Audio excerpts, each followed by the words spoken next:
Chapter 3. Me, a monster? Came a rasping, amused-sounding voice. Well, that's just charming, isn't it, Lucky? I am not the type to take offense. Aisha had been looking rather shaken, but giggled. Now, as she realized Molly's mistake, it's a manta ray, she told Molly, perfectly safe. Molly stared at the manta ray as it floated before them. It was absolutely enormous, about 6 or 7 meters across, she estimated, and a sort of kite shaped with enormous wing-like fins at each side. A thin tail and eyes which were set wide apart. It rippled with a smooth flowing motion as if flapping mighty wings. And Molly felt herself blush. I am sorry, she said, rather taken aback. It's just I have never seen quite such a majestic ray. As Ray gave a rich chuckle and floated up higher as it did so, before sinking slowly back to the seabed. Good answer, it replied, majestic. Oh, I like that. Then it noticed Molly's silver charm and looked at it with interest. Aha, a very special mermaid, I say. It's swished one of its large fins beneath its body with a flourish, as if making a bow. I am at your service. Can I help you at all? Looking for something, are you? You could say, Aisha put in. Thousands of dolphins trapped in a shell. Yes, I know, it sounds mad. She went on as the manta ray looked disbelieving. But an enchantment was put on the seahorses which made them shrink to miniature sizes, and we are guessing the same could have happened to the dolphins. We think they might be somewhere nearby. The manta ray tilted its mighty head slightly as if thinking, well, I have heard some strange noises around here, it said, rising up in the water, then down again, and Molly's ears pricked up as the ray had lifted off the seabed. The dolphin noises had suddenly become much louder, and then when it lowered itself back down, the sounds became more muffled again. Wait a minute, she said, interrupting the ray. Would you mind swimming up again, please? Up, up, and away, the ray said, obliquely, swishing his fins down so that he was propelled higher in the water. Listen, can you hear? The dolphins' voices are louder. Molly said to Aisha, I can hear them clearer now, can't you? Yeah, agreed excitedly, diving down to the area of the seabed where the ray had been. They must be somewhere around here, she grinned and called up to the ray who was floating high above them. I think you might have been sitting on my dolphins, you know. A large white shell with a curving rounded shape. She went to pick it up, but was surprised by how heavy it was. Using both hands, she managed to turn it over carefully and saw that it glimmered with mother of pearl inside, and there was something else. Aisha, she gasped, come and look, there's something really weird about this shell. Aisha saw him over at once, and Molly showed her how the mouth of the shell had been sealed over with what looked like a sheet of glass. Let's see, Aisha said, moving the shell into the light. Then her mouth formed a little osar of surprise. Wow, she cried. Oh, look, the crab was right. Molly peered over the dolphins. She cried, delighted to see them there. But how different they were to their usual beautiful, playful selves. Beneath the glassy seal, hordes of tiny little dolphin-shaped specks moved about in water. If you didn't know better, you just floating grains of sand. But both Molly and Aisha could hear the dolphins' clicks and whistles even louder and clearer now, and were quite sure of what they were looking at. They have been strung just like the seahorses, Molly said. The poor things, who can be doing this? Aisha bit her lip, and why, she burst out, why would anyone want to trap them in a shell prison? What have the dolphins ever done to anybody to deserve this? Her fingers were trembling with rage as she held the shell. Well, I'm going to get them out of here, she said, and pressed her thumbs against the glassy covering. If I can't just break this. Her fingernails clicked against the smooth surface, but it didn't break even when she tried knocking at it with a small rock. It's completely solid, she wailed. Molly opened her mouth to reply, but before she could say a single word, the seabed below them began dripping and churning. What's happening? Aisha yelled, holding tight to the shell. A mist of gritty sand was swirling out around them, and then up from the seabed rose a sinister looming from Molly's stared of sand. She could see that the monster was tall and towering and vaguely human-shaped.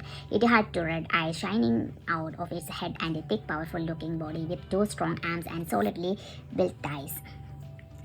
It also seemed to be made entirely of rock, Molly realized. Fear washed through her as the monster lunged for her, its arm making a horrible grating sound as it moved. Sim for it, shouted Molly desperately, but before she or Aisha could turn, the monster had snatched the white shell full of dolphins from Aisha's hands with a single sweeping movement, then sunk back into the seabed with it at all in a single heartbeat. No, give that back, Molly yelled, scrambling at the sand and trying to blink the grit out of her eyes, but the monster had completely vanished, taking the large shell with it, and despite Molly's and Aisha's best efforts, they couldn't find any trace of it. The sand blizzard had settled now, and the two mermaids stared at each other in dismay. That was horrible, Aisha. In her arms, I have never seen anything like it before. The way it just The way it just appeared from the sand so suddenly, and it was so strong too, snatching the shell from me like that. It was a different monster from the last one. Molly said in a low voice that was made of sand, not rock, and she didn't seem so big either. Where are these monsters coming from? She took a deep breath. Well, we can't give up now. Not now. We know the dolphins are trapped in that shell. We have got to find it again. The two mermaids carried on scrapping and digging at the sand in the hope of seeing the white shell again, but found nothing. It was now racking through the sand with their fingers, especially as they knew that the rock monster was somewhere below them. The thought of it grabbing her and pulling under the sand gave Molly the shivers. Oh, it's no good, Aisha muttered after a while, throwing a white rock over her shoulder in frustration. We could be here for hours. You two need a little fin power, said the voice of the manta ray, and Molly saw it was gliding down towards them again. He winked at them and smiled. Want me to marry? Oh, yes, please, said Molly at once. Her fingernails were nearly all broken by now. The manta ray positioned itself carefully, then flapped its mighty flat sides with great force, and then whoosh, a great current of water was created, washing a tide of sand and mud away from the area where the monster had disappeared. Oops, it said as Molly and Aisha were showered with mud and small pebbles. Sorry, should have warned you. I was going to do that. Wiped the splatters from her face and shook out her hair. The sand was gradually settling around them, but there was still no sign of the large white shell. One more time, the manta ray said, "Move aside, ladies. I'm going for a big one this time." Molly and Aisha backed away, and the ray gave another huge swoosh of his fins. It really was like seeing an enormous bird flying in the water, Molly thought in delight. Whoosh, a second gush of water sluiced along the seabed, and Molly rubbed her eyes and peered through the whirling sand. What was that? Had she really just seen a flash of white half buried in the seabed? She dived down through the water. Yes, there was the shell. The manta ray had found it here. She cried, grabbing at it eagerly, but something seemed to be gripping the other end of the shell from beneath the seabed. A shudder of fear ran through her. Oh no, she hissed to Aisha. I think the rock monster holding on to it to pull it, Aisha urged as hard as you can. Molly tugged at the shell with every bit of her strength, but it didn't give at all. In fact, to Molly's alarm, she felt the shell move deeper into the seabed, pulling her down with it. Aisha, help! She grasped, having visions of being dragged hold of Molly around her middle, and the two mermaids put her together. They heaved and heaved with all their might until at last, with a sucking noise, the shell suddenly came free. Got it, Molly cheered in relief, then heard pounding. She turned tail and began to swim off, hoping she could get away from before the monster creature came after her. But already she could feel a cold shadow falling on her and a rushing movement behind her, and she knew with a sick lurch that she was being chased. She could hear the monster's rocky legs clattering as it ran after her in great strides. Go faster, Molly. She heard Aisha scream, swim faster.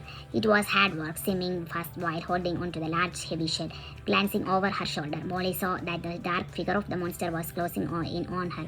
It was stretching a long, strong arm towards her, and she caught sight of sharp yellow claws at the end of its stony fingers. Swim faster. She urged herself desperately, but it was too late. A cold, hard hand reached around of chapter 3.